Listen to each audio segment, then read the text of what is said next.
One of the biggest challenges is just the enormity of the task.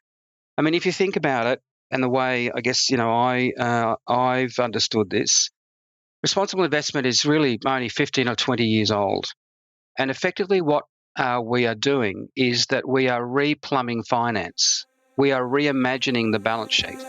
Welcome to The Greener Way. I'm your host, Rosemary Petrus, Senior Journalist at ESSS Sustainability. We are recording on Gadigal land. We pay our respects to traditional custodians of country and elders past, present and emerging.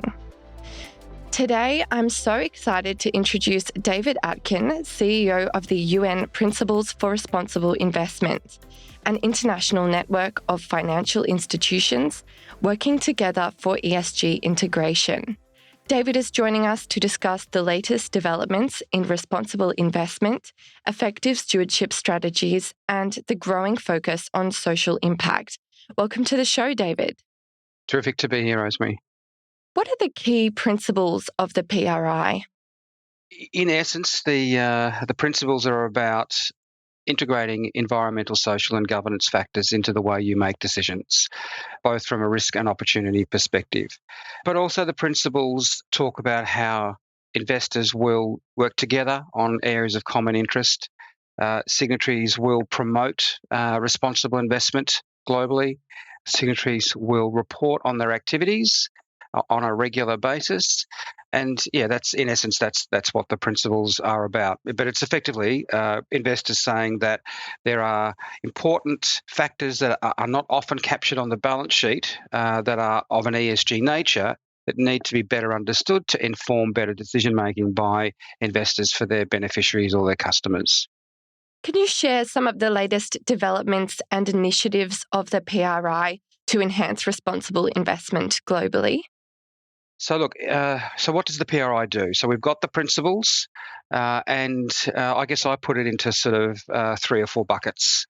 The first is that, we're an association of investors. Our role is to help our individual members become better responsible investors. And that's the first bucket. And so we provide guidance, best case studies, a range of tools. We educate. So for example, last year we had 4,500 people go through our academy on training and helping them educate around responsible investment. In relation to reporting, last year we had the largest group of investors ever to report in a global framework in reporting around our reporting and assessment, and some interesting outcomes. Each year we see improvement of policies and practice. Increasingly, we're seeing investors identify sustainability outcomes in their work. And last year the previous year it was 66% and went up to 75%. So that's just an indication of the progress. So that's the first bucket. The second bucket is that if you believe the thematic, you can't solve these issues on your own as a single institution. And so we create collaborative opportunities for signatories to come together and work on common areas of interest. So examples of that are things like Climate Action 100 around climate, or the Net Zero Asset Owner Alliance. Other examples would be around human rights for advance, or the latest one that we launched was a stewardship program on nature called Spring. So there's some examples. And then another example of that convening power of the PRI is we have an annual conference around somewhere in the globe.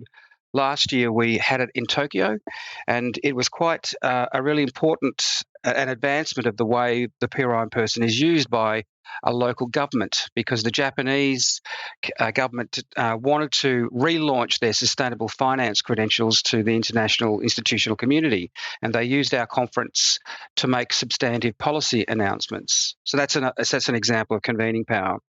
And then the third bucket is, individually you can improve, you can work collaboratively, but we're operating in a system of rules and codification.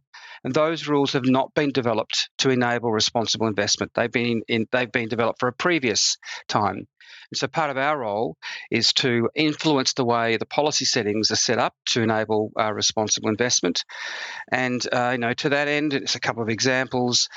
We have a really interesting pilot that we ran last year in Australia around sovereign engagement, where we had international investors engage with government officials around the sovereign bond program and the sovereign strategies, and that's been very highly successful. And then the last piece, just as another example of our policy work, last year at the COP in Dubai, the UNFCCC announced that they were going to be setting up a task force to identify policy hurdles for more rapid adoption of net zero strategies. And the PRI was appointed as the secretariat. And now we'll work with that task force to bring industry together with policymakers to identify how we can accelerate net zero strategies. So that's just a bit of a fly through. And then the fourth bucket is that we then tilt our work into local markets. And we have signatories in 100 countries, and we have presence in many of those countries, and we help our signatories in those markets improve their own practice. Wow, that's some impressive numbers there. You've talked about how you support members. I'd also like to know how members can develop and implement effective stewardship and engagement strategies. Yeah, look, I think this is a very important part of your fiduciary responsibilities, that you have the ability to engage with the companies that you are invested in. We've got a number of stewardship programs. I mean, stewardship is important because often people quickly go to, oh, well, if you've got a view about something, you don't like something, that you divest. And divestment is often the last lever that you pull. Stewardship is a way in which you can seek to engage and influence companies and their business models. And so, as I mentioned, Climate Action 100, which is the largest initiative around climate, where we've got 700 investors engaging with companies to seek to engage them around their own climate policies. And an example of the progress that's being made, last year, of those companies that they engage with, 77% now are committed to reporting on net zero Scope 1 and Scope 2, and 90% are aligned with TCFD, the TCFD framework. And that's happened in part as a result of the engagement through the stewardship program of Climate Action 100. And, I think the stewardship programs run by us and with others is a really important way that investors are able to improve the prospects of those companies to navigate very challenging times. Can you walk us through the PRI's approach to social issues like diversity, equity, and inclusion? And what role do investors play in driving positive social change? We believe that human rights should form the basis of responsible investment conduct, including investments. And it is the responsibility to respect human rights, which was defined in the UN Guiding Principles on Business and Human Rights, which was unanimously endorsed in 2011. And so we've also interpreted that should also apply for institutional investors. And so in that sense, the social issues such as diversity, equity, inclusion have a clear basis on human rights. We did produce a report called Diversity, Equity and Inclusion, Key Action Areas for Investors, which outlines how and why institutional investors can contribute to equity for all, and provides the case for integrating DEI into investment and ownership decisions. And then there's a specific, again, stewardship program called Advance. We are now working with about 40 or 50 of our signatories who are engaging with companies in the extractive and renewables industry around their human rights track record, and particularly looking at their supply chains to make sure that human rights are being properly respected, in those supply chains. And that's an engagement that's just been going for the last sort of 12, 18 months, and they're making good progress. So we have a particular focus on a just transition. We cannot make this economic transition in this world that we're in if you don't engage and support communities through the change process.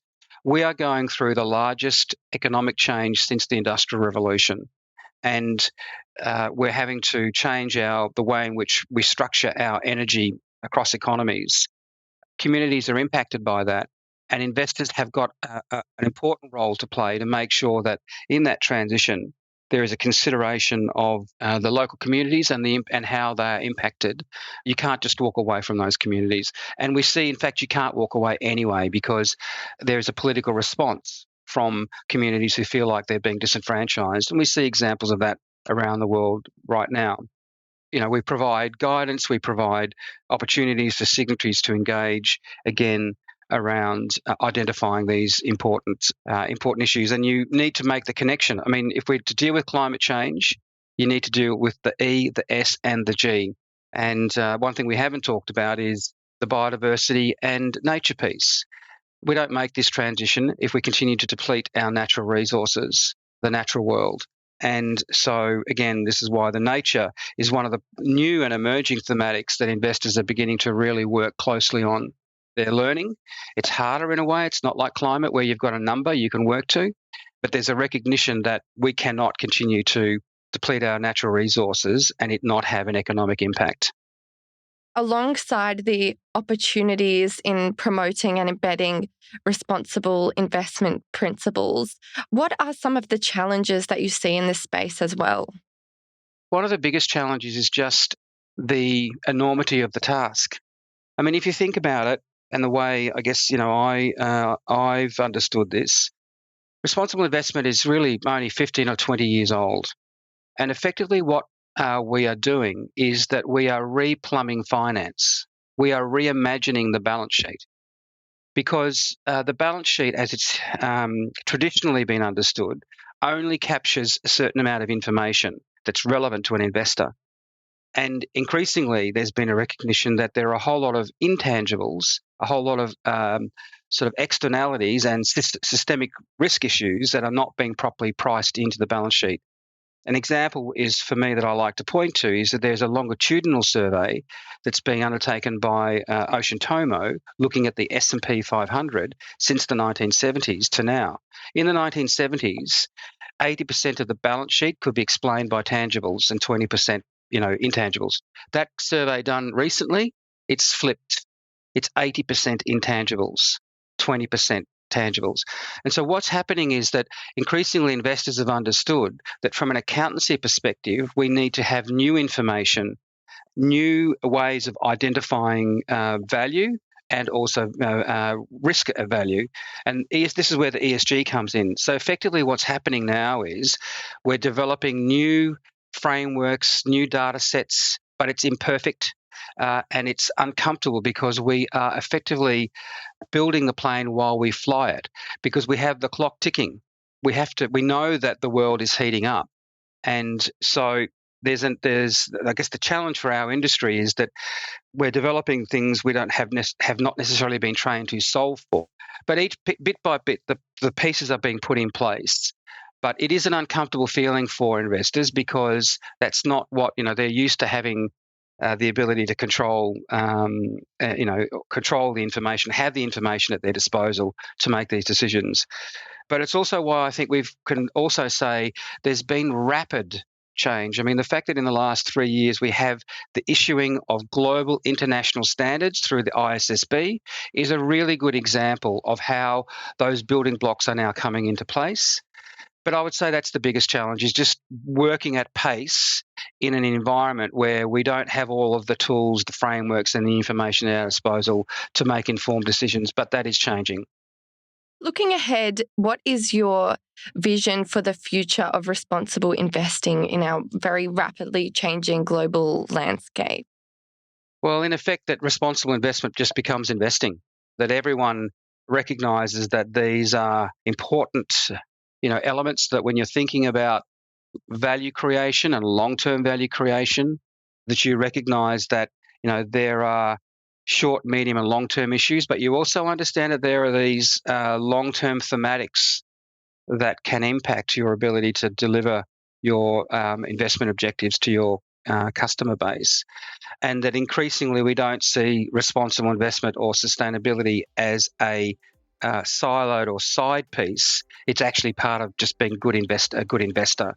So I think that's the vision, that in the end, the PRI would do itself out of a role because everyone is doing that and has all the tools and skill, all of the frameworks they need to be able to invest on a sustainable basis and be able to create long-term value for their communities. Well, thank you so much for your time today, David. Where can people find out more about the work of the UN PRI and get involved with the initiatives that we spoke about today? Yeah, so if you go to www.unpri.org, you'll find our website.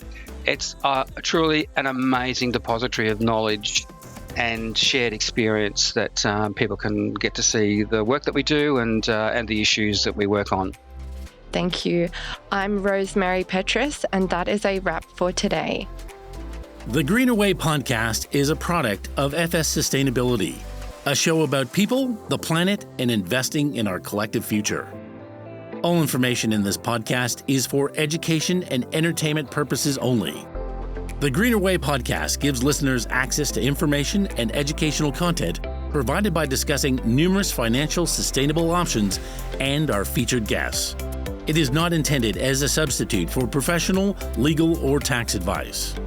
The hosts of The Greener Way are not financial professionals and are not aware of your personal financial circumstances.